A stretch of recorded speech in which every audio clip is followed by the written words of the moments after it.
Hi everyone, it's Morgan from For Love of Paper, and I am here with the January-February Soul Sisters challenge, which is on the screen now.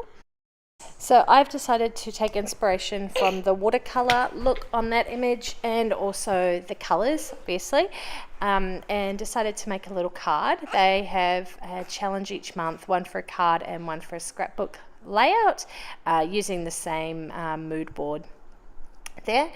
And yeah, so I've decided to make a card, and I think I'm going to give this to one of my good friends. Well, it's mother of one of my son's friends from kindergarten, and we catch up quite often, and I think she would appreciate a nice little handmade card just because. Anyway, so I got my watercolor paints out and just started doodling around on the page. Really, I was wetting the paper. Now this is an 8x8 square watercolor paper, and it is from Prima Marketing. I don't have it in front of me, so I can't remember what the thickness is, but it is a really thick watercolor paper. So I'm pretty sure if you have a look on their website, it should be on there. I did get mine from Blitzy, I think, but you can get them from a lot of places. And this set of watercolor paints, it's just a cheaper set. I can't remember who it was from. And I'm just using the pink tones for my background piece and adding some water to the page, and then going through and sort of blending all my colors together, from the dark pinks right down to the light pinks. And I kind of used there's a peachy orangey color on there as well, and I kind of blended that in there also. And then I got out some of this, I can't remember what this is called. It's from Colour Blast, which is an Australian company, and this is kind of like a gold effect. It is a watercolor paint, and it isn't. I can't. Shimmer Cube is maybe it. I can't remember. I will leave a link to my blog post below, and on the blog post I will link to everything that I've used in here that I can remember. So yeah, be sure to check that out if you want to know a specific item that I've used.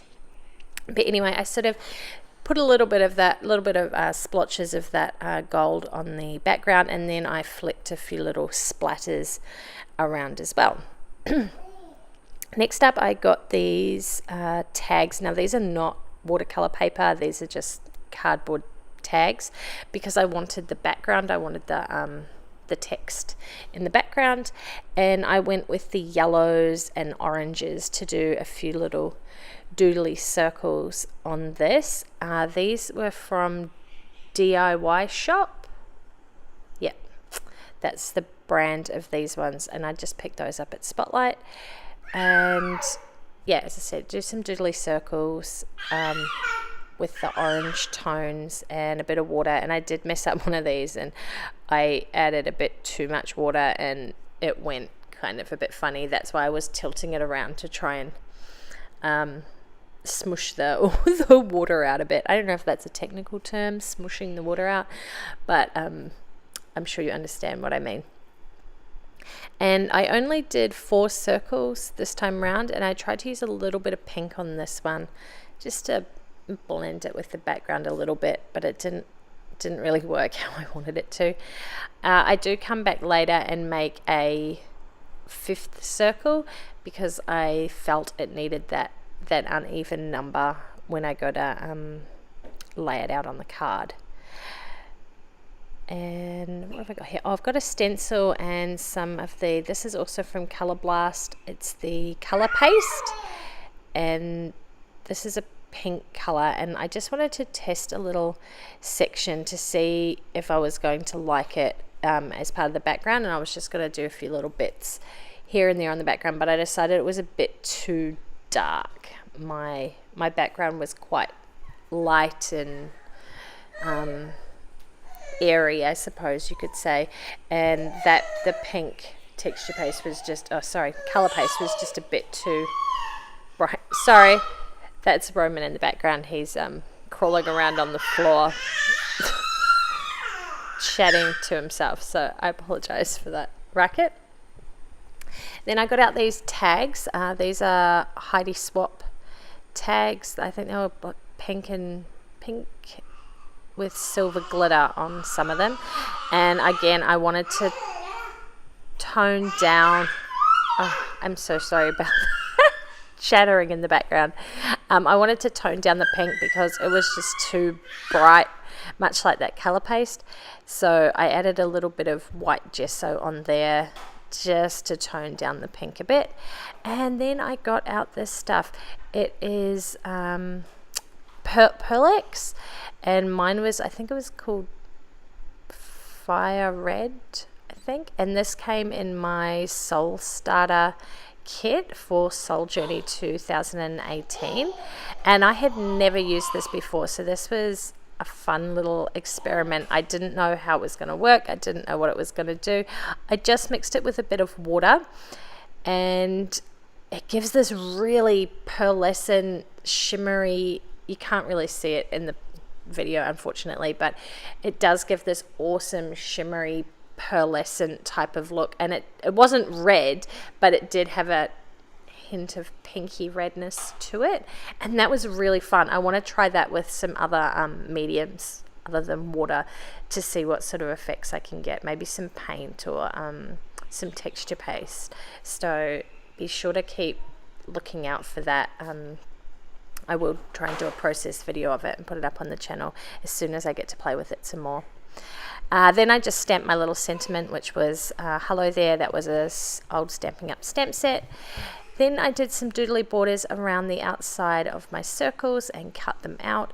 Now these were meant to represent the flowers from the mood board. There was the vase of roses, and this is kind of what I wanted it to turn out like, but I think it kind of ends up looking more like balloons once I'm finished it, which I still like. It's still fun, but it didn't quite come out how I had initially planned it. So that's where my thinking was at. The vase of flowers, what it ended up was probably a bunch of balloons. But nevertheless, I'm still happy with it, and I'm sure my friend will love it when I give it to her. Well, I hope she will. Oh, and that's when I was making my extra little circle flower / balloon. And while that was drying, I cut down my card base and folded that, and then cut down my background piece. And I had so much trouble deciding which way I was going to cut this because I knew I had to lose a big chunk of it, and I couldn't decide which piece to get rid of. So I ummed and ahed for a while about which side was going to get the chop. And then I just trimmed it down. I think my card was 4x6, so I trimmed my paper down to a little bit smaller than that, probably 5 3/4 by 3 3. No, it would have been bigger than that. I can't remember. Yeah, I think I just took a couple of millimeters off each side. And then stuck that down to my page, and by then my little circle was dry. And cut that out and get ready to stick everything down.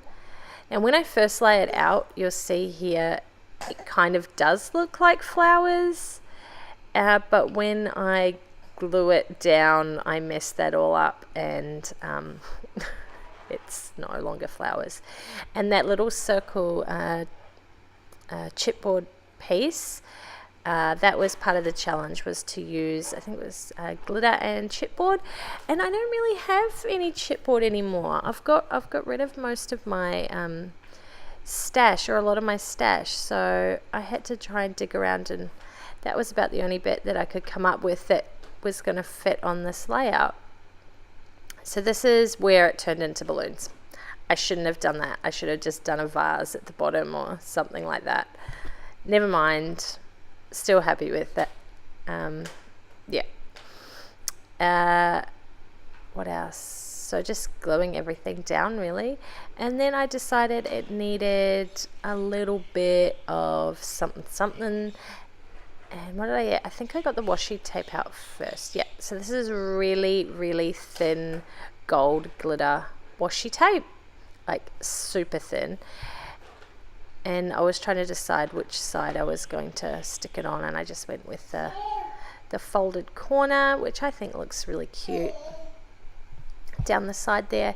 And to match with the border on the, I'm going to call them balloons now, I did a doodly scribbly border around the sentiment tag.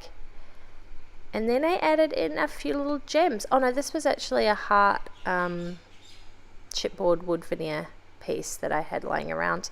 And then these little gems that I've had for forever, like literally 3-4 years.